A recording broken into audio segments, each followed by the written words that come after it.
Well, thanks for being here this evening. I do want to give thanks to the Regional Arts and Culture Council for supporting my endeavors. I'd also like to thank a few people that have assisted me in producing some of these pieces. Matty Sears, Cheyenne Montalban, and I don't know her last name, but Carolyn. I'd also like to give thanks to Patricia Nardone for allowing me to work in her basement in the production of these. And I'm just very thankful in general. I want to give thanks to so many other people too. So let me talk about my background in art. My early childhood, I was exposed to, we had a huge family Bible, and it had these, I haven't seen anything remotely similar to that Bible. It had these, and this is me as a child back in the UK.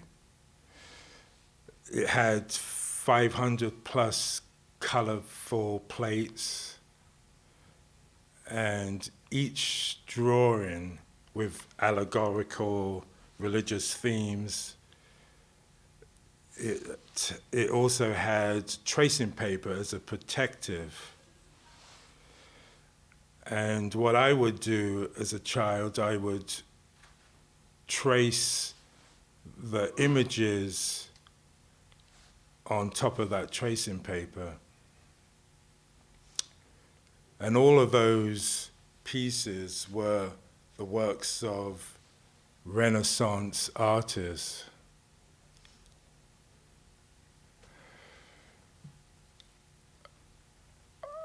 I think then, so I was doing that for quite some time as a child, turning to that Bible and using it as a recreational means of childish play. And I then progressed to the works of Michelangelo. We both share the same birthday, March 6th. And I would, well, each year the British media would give him great coverage. And as a result, I somewhat developed a critical eye in observing his work.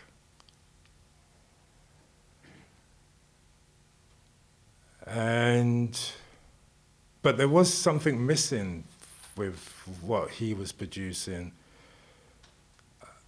Like all the great Renaissance painters, I wasn't seeing images of myself or that of my father, who had that very muscular type of body that you see in the creation, that muscular form on the figure of the left, Adam.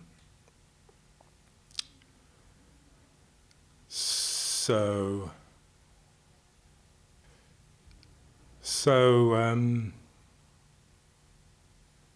I wasn't seeing these images of black folk, but probably around the same time that was happening on the African continent, there was this image of my very first, probably the very first image that I saw of any black figure was being represented in the color supplement of the Sunday Observer. And it was this African mask. And I remember being very captivated by it. I stared at it for hours. Very powerful, very beautiful. I eventually left the UK. I left the UK. I couldn't wait to leave, actually. I just couldn't get into the British educational system. It was so colonial based, studying the Victorian era, the Edwardian, the Georgian, all these periods that were very remote to me. So I left the UK in the late 80s, and I went to New York. I happened to be residing 3 blocks away from the Brooklyn Art Museum. I wasn't really sure how I was going to make a living. Now I was an illegal alien, and anyone that wanted to hire me was going to be heavily fined. Any employer would be heavily fined. So I decided to get all my artistic skills that I had developed and put them to great use and try to make a living somehow. So I would go to the Brooklyn Art Museum. I decided I'm going to create a series of greeting cards. And I would draw African figurines, and then create this series and package them. And I did the drawings, and I created 5 drawings that I was pretty happy with, but I still felt there was something missing. I heard that the Metropolitan Art Museum had a great African art section,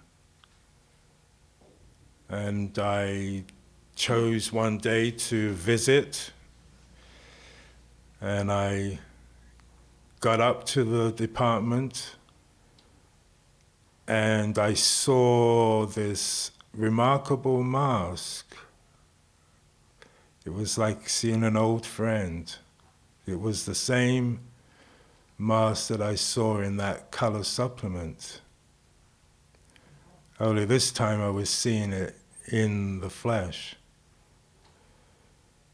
I can remember very distinctively laying eyes on it, and there was no one in front of it, no one around it. It wasn't cautioned off by rope, and I I walked right up to it and I was standing very close as I am to this mic. And it was a beautiful sight.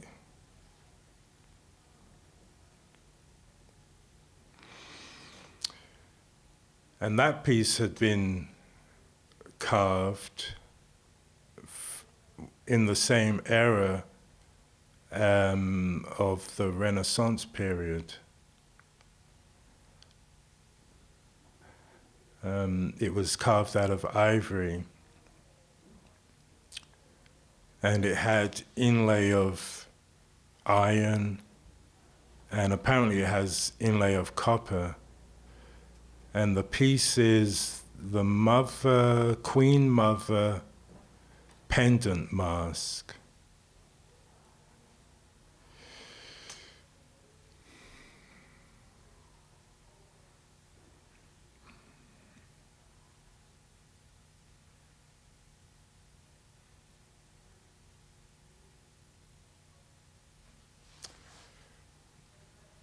I think the Renaissance has great significance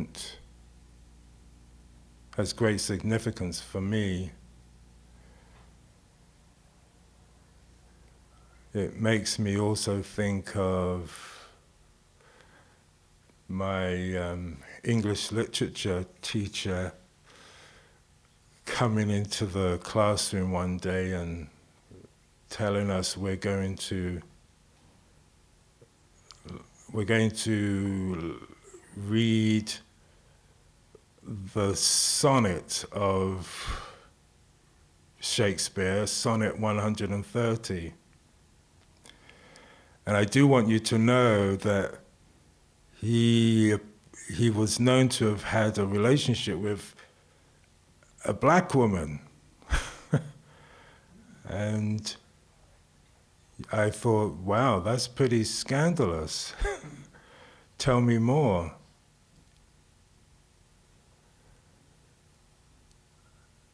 And so I will recite that for you because this will be a segue into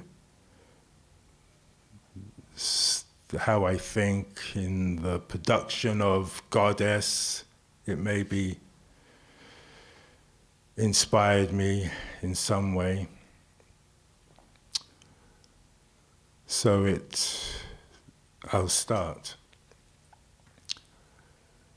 My mistress' eyes are nothing like the sun. Coral is far more red than her lips red. If snow be white, why then her breasts are dung? If hairs be wires, black wires grow on her head. I have seen roses, Damas, red and white, but no such roses see I in her cheeks. And in some perfumes is there more delight than in the breath that from my mistress reeks. I love to hear her speak, yet well I know that music hath a far more pleasing sound. I grant, I never saw a goddess go. My mistress, when she walks, treads on the ground. And yet, my heaven, I think my love is rare as any she belied with force compare.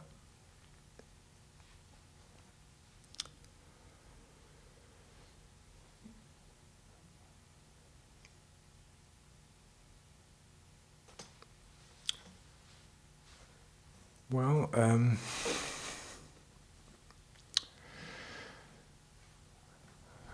yeah, I want to talk about my pieces here.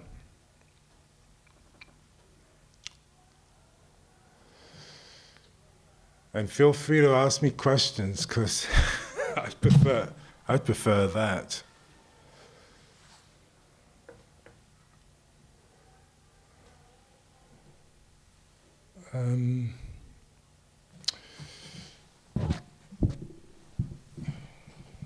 So I bought these props.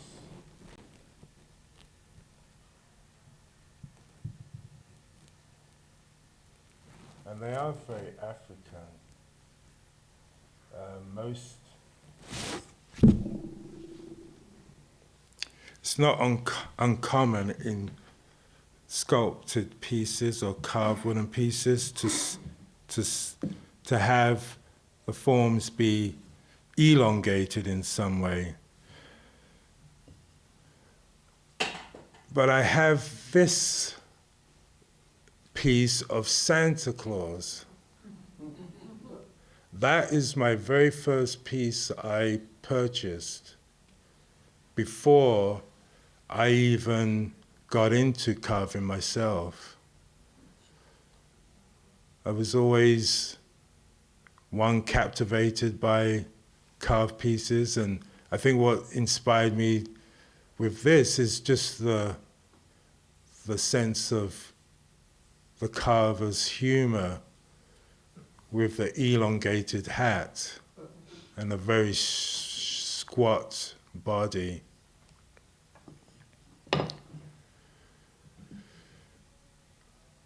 This is a Hawaiian figure, female form. And I didn't bring the original one that I had purchased. That, by the way, the Santa Claus is probably 30 years ago. This, the Hawaiian figure, is, I don't know, maybe 20 plus years. But it's also, it's a kind of a conversation piece. It's a nutcracker.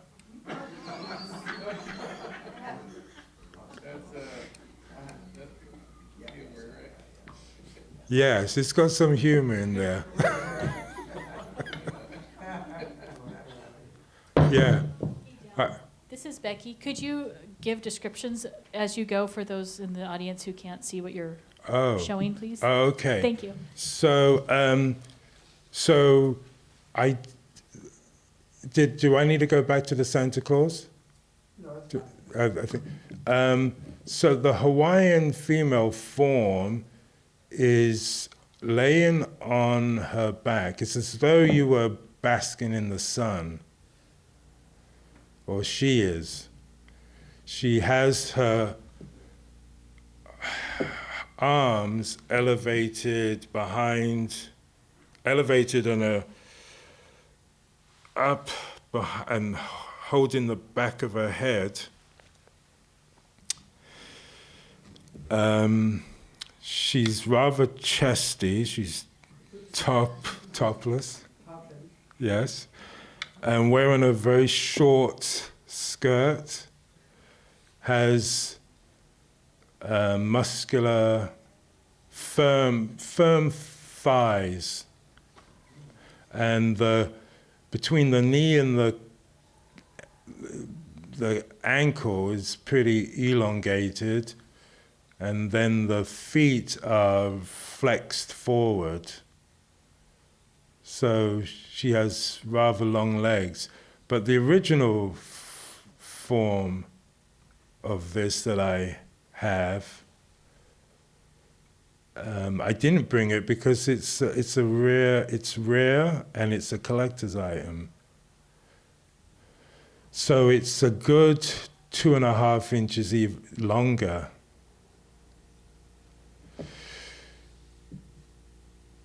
And you can prise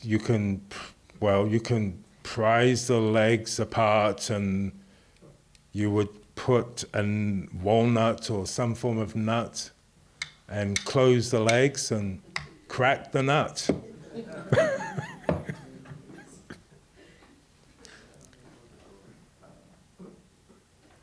I have a fascination with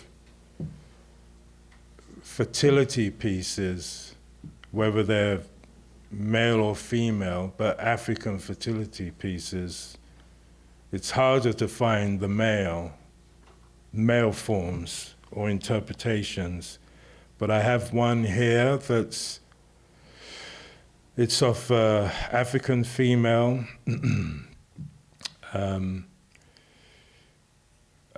has a very, well, let me think of the head. The eyes are bulging out. She is pregnant too.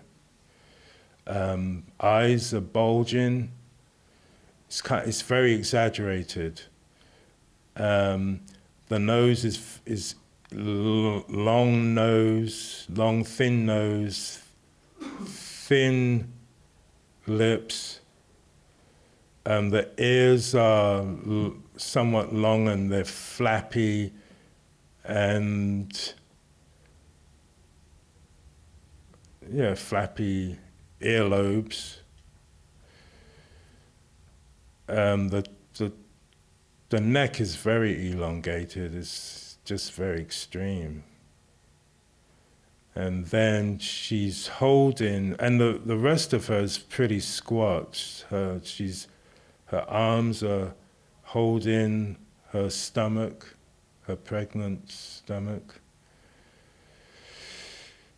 The legs are pretty squat. Has a very tiny rear end and is on a roundish base.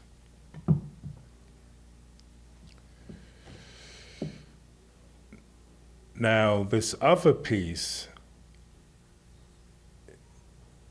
is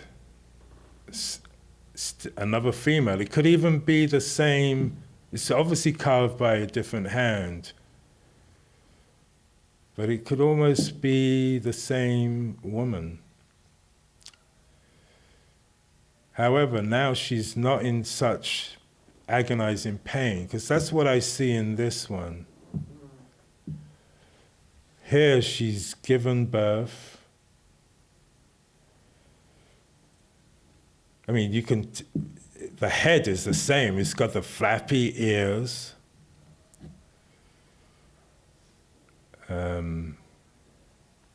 Probably a little bit more detail in the facial features, but it definitely has the same type of ears. There's the hoops around the neck. It's very tribal.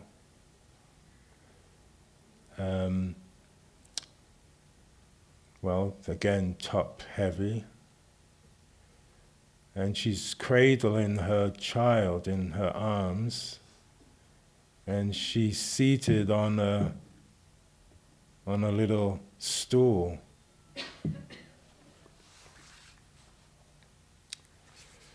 So I'm very inspired by African black culture. That's the direction that I'm seeing myself move into.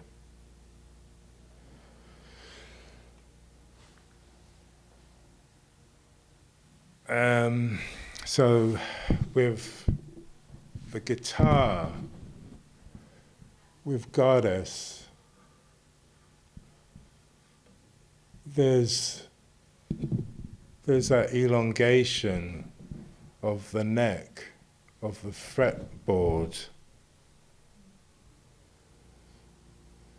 There's the African female mask at the head. The tuning pegs could be conceived as a headdress, or what I've seen in the South, African American females with hair rollers in their head, and they'll walk around in slippers. It's very casual, you know, just a normal Sunday.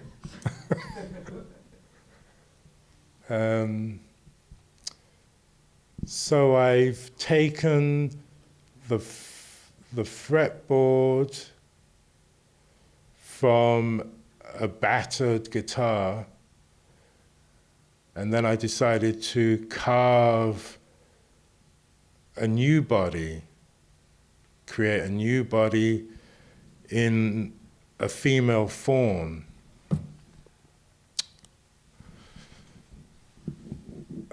The top heavy aspect, I added abalone shell the backside of the abalone shell. I just love the texture of the abalone. And in some shells, it definitely has these pronounced areas that do simulate that of nipples.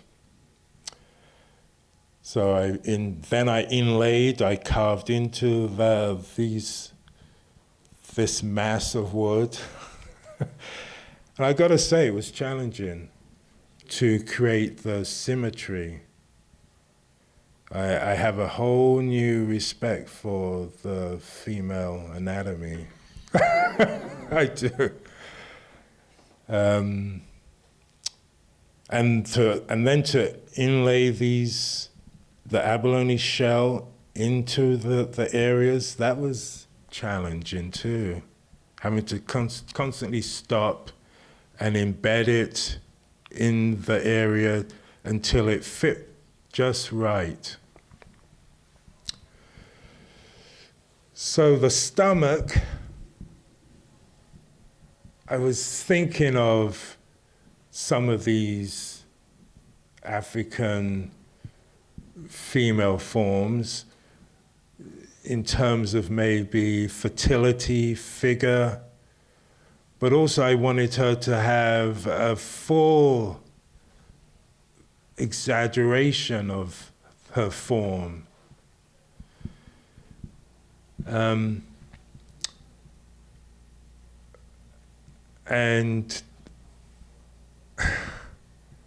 that I was also thinking a lot about, in yoga, I practice yoga consistently, and there's an instructor that would always say, and still does today, when you're in some of the yoga postures, you don't want the contents of your stomach spilling from the bowl. So I was pursuing and trying to create a bowl-like effect.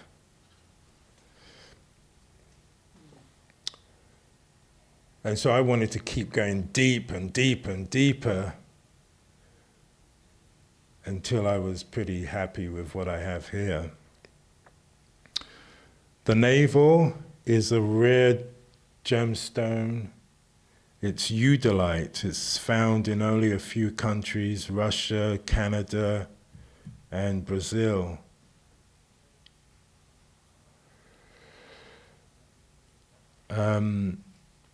I didn't know this, but just the figure 8 form itself, it has so much symbolism for so many different cultures.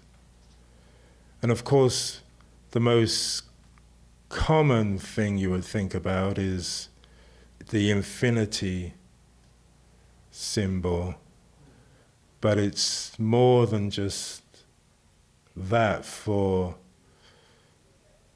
some cultures. And it's interesting how during times when I was carving, just having the figure 8, it didn't matter how much I took away from some area. Sometimes I would have carved more on one side than the other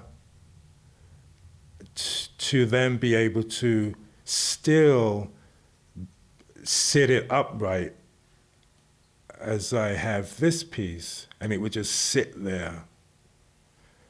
Sometimes I would have it wrapped in cloth, and I could still place it on some surface, and it would just sit there. Just incredible.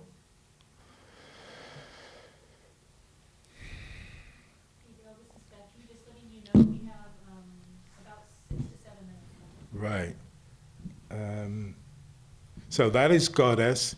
With each piece I produce, I embed the title on the side, on the left side. On the right, I have my signature, and the piece on the opposite side, I'll have my signature and the date it was produced. La Diva, or the divine in English, is a work in progress. It is white oak. It's 340 years old. It's very hard. It's very heavy, and this is my interpretation of the divine. Again, I have opted to convey the elongation and taking it to an extreme. I have a figure that will be sitting in this area.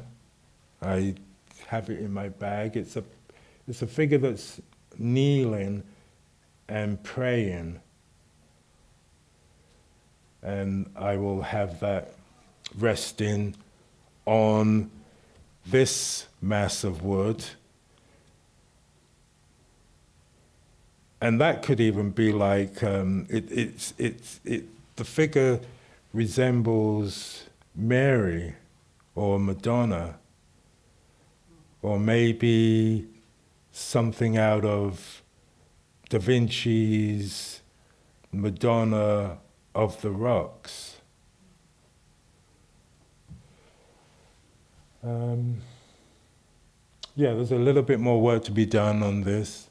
I will stain it black. The fingerboard will be black, ebonized black fingerboard. And the neck, or the head, will be a male version of goddess.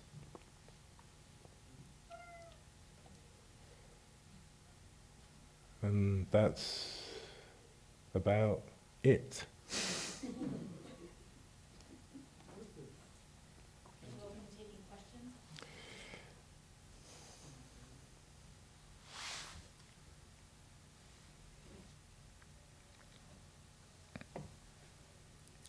No questions?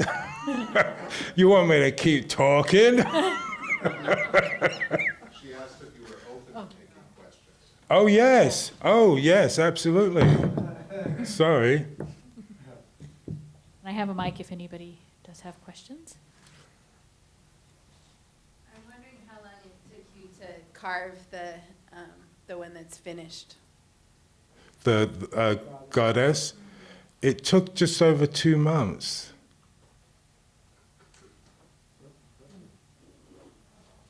And it could have taken me, it could have been quicker, but I'm kind of all over the place.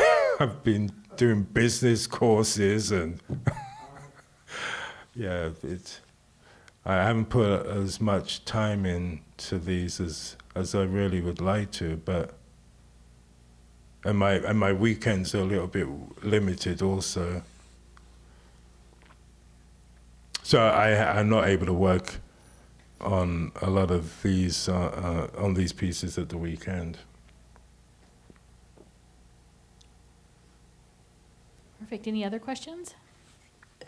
I noticed that the goddess, that to the left and right of the breasts, you decided to make it very jagged. The surface is jagged, but the rest of the surface is really smooth. And so is that supposed to be where an arm is? Or are we supposed to imagine something else? On the jagged on the left side. To the left of the breast and to the right. Oh, yeah. It's of course I go back to the Renaissance period, you know, with what is it, Botticelli, with the Venus de Milo, yes, where the arms are cropped. That was what I was thinking there, and the same with the divine, the cropped arms. But the cropping the arms, it seems very appropriate for this curvature right here. And to have, you know, to have it it's a little bit, I wanted to have more mass than centrally, but yeah, I wanted to crop the arms. I have a question. Does the guitar have any other significance other than lending some obvious physical attributes like the elongated neck and harking back to your African figures? Does the guitar have any other significance? It does in terms of giving homage to African American black musicians from the past. You know, I could be thinking of Lead Belly, Robert Johnson. Yes, giving homage to the founders of the blues. Any other questions? Sure, let me bring a mic over to you. Oh, I can project, it's cool. This way the recording will pick up your question also. On the divine piece, you've got like lines going down the right side of the torso. Is that significant or is that just incomplete? Do you know what I mean? Like there's like fret bars on the right one would be, yeah, those. These right here. Uh-huh. The vertical lines going through the body. I just haven't had the chance to work in it that well. Yeah, it's just the approach that I've taken to take away the word at this point. But those lines, they might still be there in some manner when I haven't really focused heavily in the chest area, within the abdominal area. Because I really want to work to create a muscular form and to convey the intercostals, those intercostal areas too. Thank you. Thank you.